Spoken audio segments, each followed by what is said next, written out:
चंद्रपुरात पतंग पकडण्याच्या नादात स्लॅबवरून खाली कोसळल्याने उपचारादरम्यान इसमाचा मृत्यू झाल्याची थरारक घटना चंद्रपुरातील भानापेठ वॉर्डात रविवारी सायंकाळी 6:30 वाजण्याच्या सुमारास घडली। आनंद विठ्ठल वासाडे असं मृत इसमाचं नाव आहे।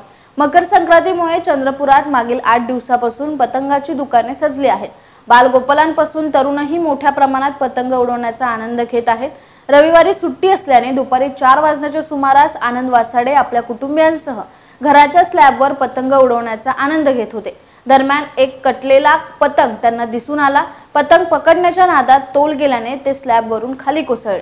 त्यामुळे त्यांना जबर मार बसला। वडिलांनी परिसरातील नागरिकांच्या मदतीने त्याला रुग्णालयात दाखल केले, मात्र उपचार सुरू असताना सायंकाळी 6:30 वाजेच्या सुमारास त्यांचा मृत्यू झाला। घटनेची माहिती शहर पोलिसांना मिळताच त्यांनी घटनास्थळी धाव घेतली। पंचनामा करून मार्ग दाखल केला आहे। पुढील तपास शहर पोलीस करत आहेत। छत्रपती संभाजीनगर मध्ये वैजापूरचे उपजिल्हाधिकारी डॉक्टर अरुण जराड यांना जमावाकडून धक्काबुक्की करण्यात आली। शहरात नायलॉनचा मांजा वापरणाऱ्यांवर उपजिल्हाधिकाऱ्यांकडून कारवाई करण्यात येत होती। यावेळी उपजिल्हाधिकारी जराड यांनी पतंग उडवणाऱ्याला मारहाण केल्याचा आरोप जमावाने केलाय। मारहाणीवरून संतप्त झालेल्या जमावाने वैजापूर शहर पोलीस ठाण्यात धाव घेतली। विधानसभा अध्यक्ष राहुल नार्वेकर यांनी शिवसेना आमदार अपात्रतेचा निकाल दिल्यानंतर ठाकरे गटाचे प्रमुख उद्धव ठाकरे यांनी मंगळवारी महापत्रकार परिषदेचे आयोजन करण्यात आले आहे। पत्रकार परिषद म्हणजे एक प्रकारे जनता न्यायालय असेल। सत्य ऐकून विचार करा असं ठाकरे गटाकडून या पत्रकार परिषदेबद्दल सांगण्यात येते। ही पत्रकार परिषद नेमके आयोजित करण्याची वेळ का आली आहे? या पत्रकार परिषद असे कोणते मोठे गौप्यस्फोट चालणार? पत्रकार परिषद उद्धव ठाकरे सोबत नेमकं कोण बसणार? हे प्रश्न सध्या उपस्थित केले जात आहेत। लातूर जिल्ह्यातील औसा येथे पार पडलेल्या शेतकरी आणि निराधार महिला मोर्चांमध्ये स्वाभिमानी शेतकरी संघटनेचे नेते रविकांत तुपकर यांनी सरकारला अल्टिमेटम दिले। 18 जानेवारी पर्यंत शेतकरी हिताचे निर्णय घ्या, अन्यथा मुंबई दिल्लीकडे जाणाऱ्या रेल्वे रोकू असा इशारा तुपकर यांनी दिलाय। औसामध्ये शेतकरी महामोर्चाचं आयोजन करण्यात आलं होतं। रविकांत तुपकर यांच्या नेतृत्वात हा मोर्चा आयोजित करण्यात आला होता। या मोर्चासाठी जिल्हाभरातून मोठ्या प्रमाणात कार्यकर्ते आणि शेतकऱ्यांनी हजेरी लावली होती। सोलापूरचे ग्रामदैवत श्री सिद्धेश्वर महाराजांची यात्रा मोठ्या उत्साहात सुरू आहे। यात्रेच्या 3ऱ्या दिवशी होम प्रतिपादन सोहळा अत्यंत भक्तिपूर्ण वातावरण संपन्न झाला। सिद्धेश्वर महाराजांच्या यात्रेत प्रतिकात्मक विवाह सोहळा होत असतो। यात्रेच्या पहिल्या दिवशी तेलाभिषेक, दुसऱ्या दिवशी अक्षता अर्थात विवाह सोहळा झाल्यानंतर 3ऱ्या दिवशी होम प्रदीपन सोहळा होत असतो। यामध्ये बाजरीच्या 5 पेंड्यांना साडी, चोळी, खण आणि मंगल चिन्हाचा वापर करून कुंभार कन्याचे रूप देण्यात येते। त्यानंतर मानकरी हिरेहब्बू यांच्या हस्ते पूजा करून हा होम प्रदीपन विधी पार पडतो। त्यापूर्वी मानाच्या 7ही नंदी ध्वजाची मिरवणूक निघाली।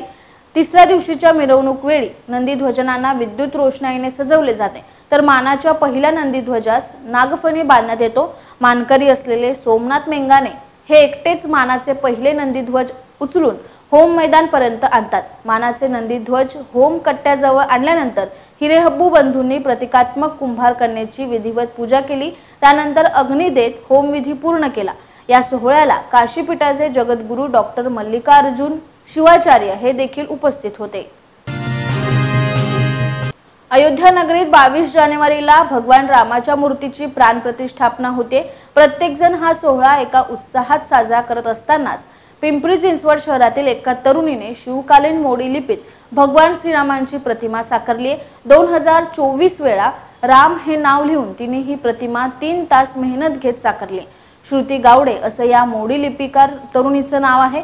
भगवान श्रीरामांबद्दल असलेली आस्था यातूनच ही प्रतिमा साकारली असल्याचं तिनं म्हटलंय। तिची ही प्रतिमा सर्वांचं लक्ष वेधून घेते।